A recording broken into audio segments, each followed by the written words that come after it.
Olá, bem-vindos todos e todas. Esse é o podcast UEPB em Voz e eu queria começar primeiro agradecendo aos nossos patrocinadores, Metalzone Instrumentos, Osh Music, Cadercil e Galim Galeto. Obrigado por acreditar no projeto e por estar conosco aqui. Eu sou Cláudio Lucena, eu estou coordenador de Relações Internacionais da UEPB, mas também sou professor aqui na Faculdade de Direito, onde nós estamos hoje para falar sobre um tema super importante.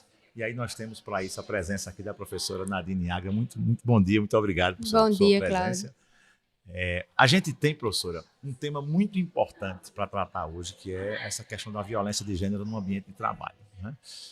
A sua relevância acadêmica a gente já sabe, a gente já conhece, eu particularmente aqui na universidade, mas eu acho que isso é muito importante para os nossos ouvintes, né, para quem escuta aqui o podcast, quem interage com a UEPB, conhecer um pouco mais profundamente esse trabalho e depois um pouquinho mais esse projeto que a gente vai falar. Tá bom. Bom dia a todos e todas que nos escutam, né?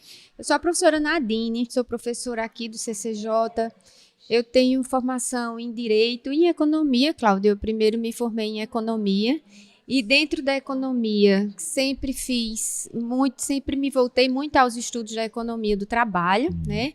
Por conta disso eu fiz um doutorado em Sociologia do Trabalho, na verdade em Ciências Sociais, mas a minha tese foi em Sociologia do Trabalho, sobre trabalho docente no ensino superior. E depois eu fiz um doutorado em Direito, que eu terminei o ano passado, que eu estudei o trabalho docente de mulheres no ensino superior, né? Então, hoje, a gente tem aqui esse projeto de extensão sobre a violência contra a mulher, ou direitos da mulher, que eu estou entendendo de uma forma mais ampla. Claro. Mas eu chego nesse tema da mulher pelo trabalho docente e pelas condições de trabalho da mulher no ensino superior, que a gente termina, quando entrevista, quando escuta as experiências, a gente termina falando sobre violências contra a mulher no ambiente de trabalho. Então, é na violência no ambiente de trabalho que eu chego aos estudos da mulher e sobre violência. Tá. O projeto tem um braço de capacitação, não é isso? Ele oferece oficinas, oferece workshops também. Tem, de formação. Que dimensão essa formação ou educação da sociedade para tratar desse tema tem importância? Qual é a importância dessa dimensão de formação dentro do projeto? O projeto realmente ele se volta para a formação, voltado para a formação da sociedade civil. Então, a gente procura estar realmente naqueles grupos que, de alguma forma, formam opinião, né? Sim. De pensar também numa perspectiva de formação para futuros formadores. Então, a gente vai em sindicatos, a gente vai em movimentos sociais, a gente vai nas escolas, tá? A gente, nesse mês de março, por exemplo, fizemos várias formações com professoras da educação básica e a gente entende como uma forma da universidade produzir o conhecimento, da gente capacitar as nossas alunas de direito em torno dos direitos da mulher e a gente divulgar esse conhecimento que está sendo produzido aqui no nosso CCJ. Importante, né? Assim, a gente fala de extensão universitária, eu não sei se extensão dá nome exato ao que a gente faz, né?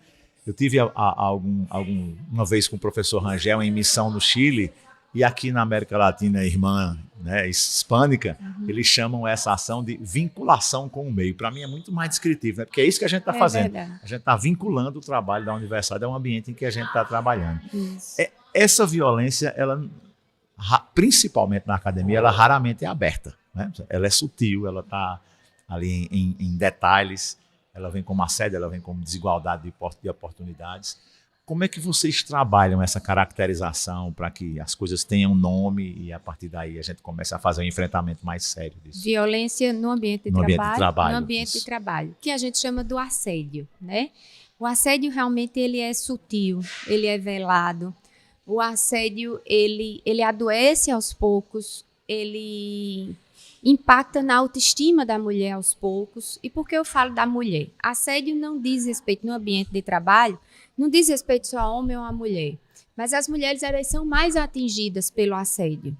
As mulheres elas são mais vulneráveis no ambiente de trabalho. Então não é só a questão do salário, por exemplo, da mulher, que estatisticamente é 20% menor do que o do homem na iniciativa privada, né?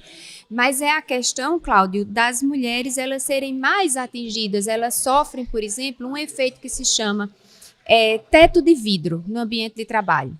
As mulheres, elas estudam mais, elas são mais capacitadas e as mulheres, elas conseguem ascender menos para cargos de gestão, por exemplo, ou no setor privado, para assumir uma gerência, uma direção. Então, a gente chama isso do efeito teto de vidro. São barreiras que a mulher enfrenta no ambiente de trabalho pelo simples fato de ser mulher. Não tem outra explicação. Tem a mesma idade, tem o mesmo tempo de trabalho, tem a mesma experiência, mas quem chega o homem. E, às vezes, o homem chega menos capacitado do que a mulher. Sim, sim. E mais do que números objetivos de workshops, que isso projeta eventualmente, publica e todo mundo tem conhecimento. Mas eu queria saber assim, da repercussão que vocês sentem, o impacto disso e como as instituições onde vocês estão indo com as oficinas e com a formação, como é que elas recebem? Tem abertura? Tem... Dependendo do grupo, tem grupo que é mais fechado, né? Tem grupo que, quando a gente tem um público, por exemplo, da iniciativa privada, essas pessoas são mais caladas, elas são mais contidas porque elas já têm medo até de uma retaliação por dizer que sofreu assédio. É compreensível. Mas quando a gente trabalha, por exemplo, quando a gente vai para a pesquisa, porque a pesquisa é onde a gente tem os elementos de conhecimento para poder trabalhar na extensão. Então, quando a gente chega na pesquisa, a gente escuta depoimentos assim. Eu participei uma vez de uma atividade com mulheres do comércio. E tinha uma pessoa que era extremamente assediada, que o patrão sempre alisava ela. Isso incomodava muito ela. E quando ela chegou e compartilhou com as outras o que acontecia, elas pegaram aquela almofadinha de costura, elas botaram a alfinete pelo contrário e amarraram nas costas dela. Para quando o cara fosse alisar, ele se furou. Então, são formas de resistência cotidiana que vai aparecendo. Isso não é uma situação criada, foi uma situação de depoimento mesmo que a gente escuta. Quanto menor é generalizado em termos de formação, de idade, de renda, de remuneração. Agora, quando a gente tem categorias como comerciária, onde o nível de formação é classe média, os salários são até 2,5 salários, que é o piso do comerciário, essas mulheres são mais vulnerabilizadas, elas são mais assediadas, elas ficam mais suscetíveis ao assédio. Eu ia perguntar isso, porque no seu referencial teórico, evidentemente que está ligado aí é transversal, né? Uhum. O problema é transversal, mas existe uma condição ligada aí à situação de classe. Não é isso? Classe. No seu estudo econômico, que acho que dá um substrato importante aqui, quão mais vulnerável essa mulher que tem uma situação econômica mais precária fica a esse tipo de problema? Ela se torna mais vulnerável, eu acho que isso é um reflexo, inclusive, da nossa herança de Casa Grande e Senzala, não é? Aquela coisa de ainda existir a ama, de existir aquela mulher, que geralmente era uma mulher negra, que está servindo a casa, que está servindo ao senhor, né? Que está suscetível a todo tipo de violência, que hoje a gente chama de assédio, mas nem sempre foi chamada assim porque era naturalizado. E isso vai repercutindo em todos os ambientes de trabalho.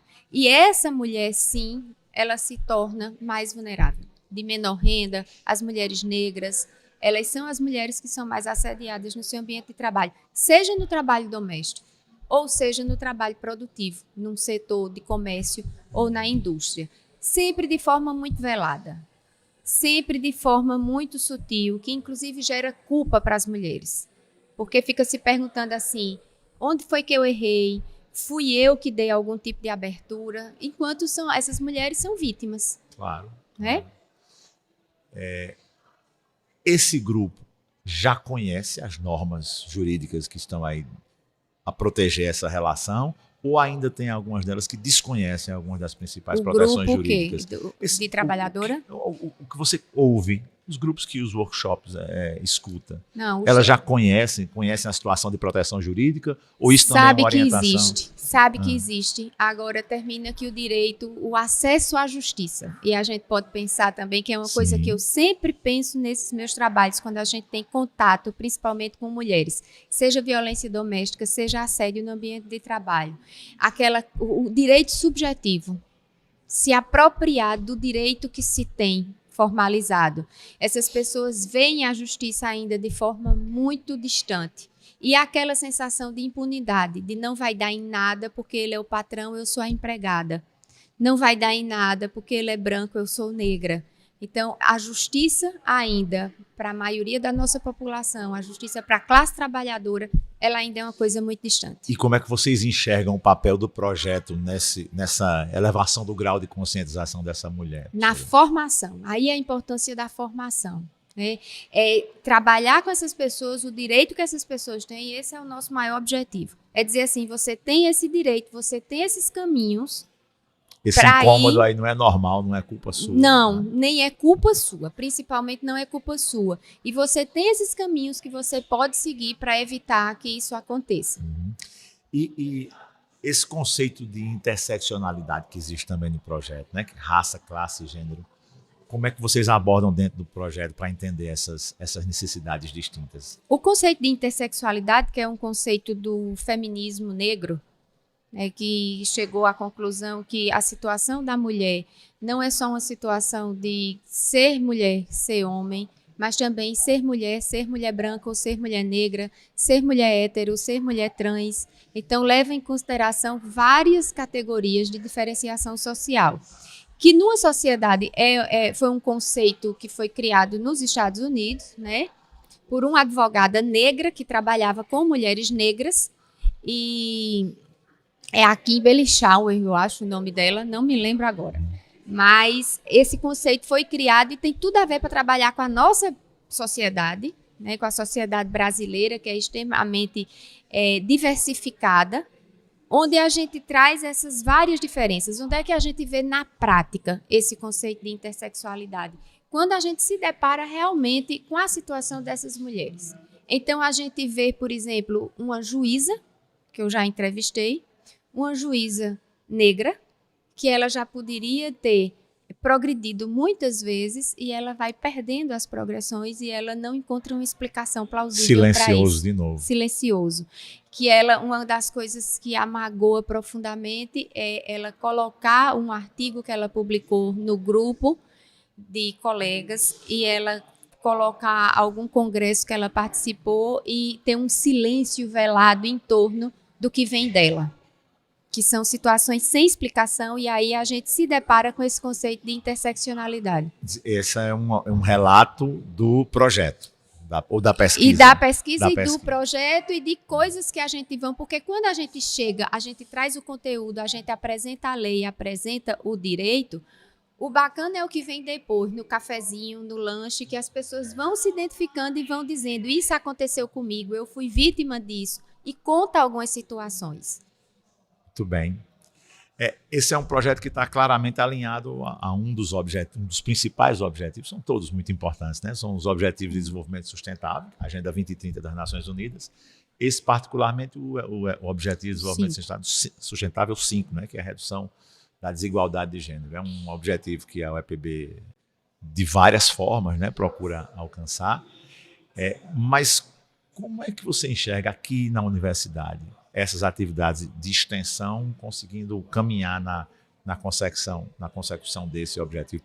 Projeto e para além das práticas aqui na Nós temos, eu achei bacana, eu até pedi a Natan, lá da extensão, uma planilha de projetos que tem a mulher como objeto, né?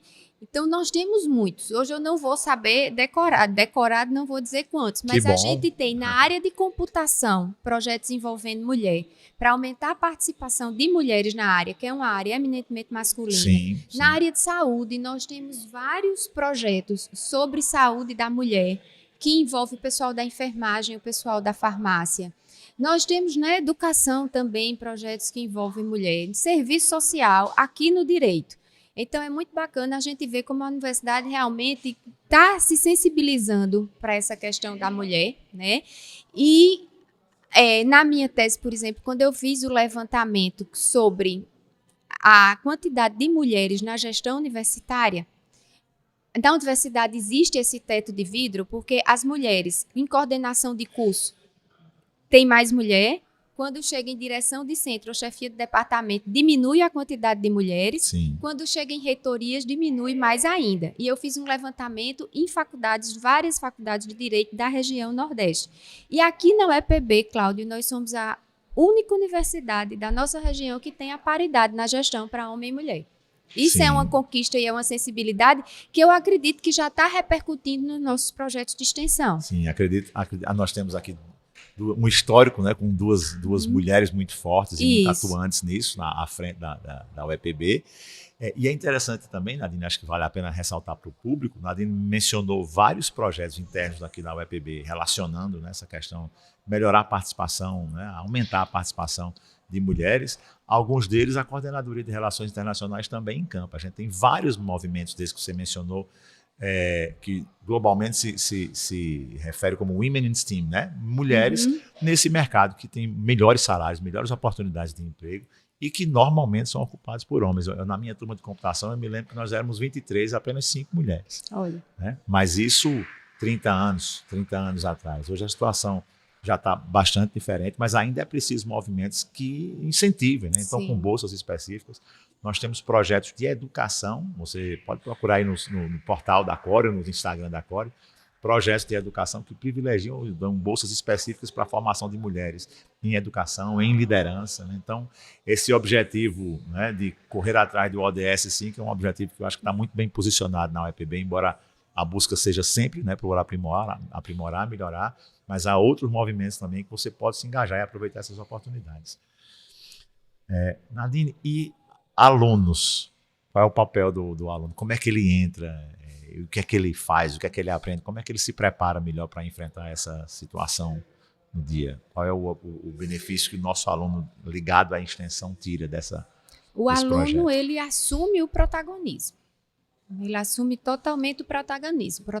Então, as meninas do projeto, elas produzem todo o conteúdo para as redes sociais. Eu me reúno com elas, a gente estuda, a gente tem grupos de estudo no que diz respeito à literatura e à nossa legislação de proteção à mulher. De onde estão vindo esses estudantes? Normalmente daqui.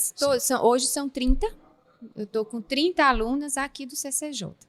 Então, elas produzem o conteúdo, elas publicam nas redes sociais, elas preparam comigo as falas e os slides do que a gente vai apresentar. E quando vai para participar dos eventos, elas vão comigo. A gente tem uma escala de quem participa comigo. Muito bom. E a frequência desses encontros, qual tem sido ela aproximada? Agora, no mês de maio, foi bem intenso. Nós tivemos, acho que foram 9 eventos nesse mês de maio. Agora, voltamos o semestre. A gente, dia 29, já teve lá na OAB. Né? No sábado, tivemos no Encontro de Mulheres da Pastoral Operária, do 1º de maio. E aí a gente agora, vai ter os encontros internos para a gente voltar para se preparar para o próximo mês. Nesses encontros internos? Assim, no intervalo, a gente movimenta as redes sociais. Por exemplo, esse mês de maio agora, como teve o 1º de maio, aí as meninas produzem conteúdo sobre as leis de proteção à mulher no mercado de trabalho. A lei de igualdade salarial, por exemplo, é uma delas. Sim. E para encerrar, quem estiver ouvindo essa conversa, que se interessar em promover um debate desse na sua instituição, onde é que a gente encontra informação sobre o projeto? Quais são os contatos que a gente pode disponibilizar aqui para quem está assistindo? Professor? Pronto, os nossos projetos, para quem nos assiste, estão nas redes sociais, tá? No Instagram, Projeto de Extensão Esperança Garcia, pode nos procurar que a gente está lá, mandando mensagem, as meninas vão retornar o contato. E aqui no CCJ também, nos procurando, a gente retorna o contato. Obrigadíssimo, Nadine. Eu que agradeço. Eu é que agradeço o seu tempo e a sua disposição e esse projeto com um trabalho maravilhoso. A gente está encerrando esse episódio, gente, com a professora Nadine Agra, e acho que espero que a gente tenha convencido aí, mostrado para vocês a urgência da gente identificar e enfrentar essa violência contra a mulher, especialmente no ambiente de trabalho. É um projeto, né, da UEPB que reforça um pilar importante na instituição, que é a igualdade de gênero. E para a gente são pilares que são inegociáveis para a construção de uma sociedade mais equitativa. O EPB em Voz encerra esse episódio. Eu queria de novo agradecer o apoio dos nossos patrocinadores, Metalzone Instrumentos, Osh Music, Cadercil e Galen Galeto. Fortaleça essa rede de proteção, informe-se e até o próximo episódio.